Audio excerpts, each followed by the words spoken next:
Good morning everyone, কেমন আছো সবাই?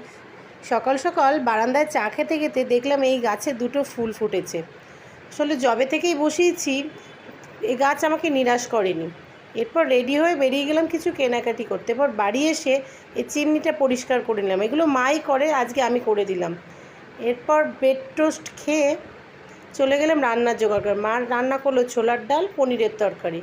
অন্যদিকে বাড়িতে বেজে উঠলো কলিং বেল। দরজা খুলে দেখি এক রিলেটিভ, অনেক দিন যোগাযোগ রাখে না, ভিডিও দেখে আবার যোগাযোগ করলো। যাই হোক, মিষ্টির দোকানে এসে মিষ্টি নিয়ে গেলাম। আজকে দুপুরে লাঞ্চ করতে তাই অনেক দেরি হয়ে গেল। লাঞ্চে ছিল ছোলার ডাল, বেগুন ভাজা, কুমড়ো ভাজা, পনিরের তরকারি। সবার আগে বাবাকেই খেতে দিয়ে দিলাম, তারপরে আমরা খেয়ে নিয়েছিলাম। এরপর বিকালে সোজা চলে আসলাম চা করতে। চা করে বাবাকে দিয়ে দিলাম। এরপর আমি আর মা বসে জমিয়ে চা খেলাম। তারপর বিকালে একটু ফুচকা এনেছিলাম, ফুচকাকে আজ এইভাবেই দিন কাটালাম। ভালো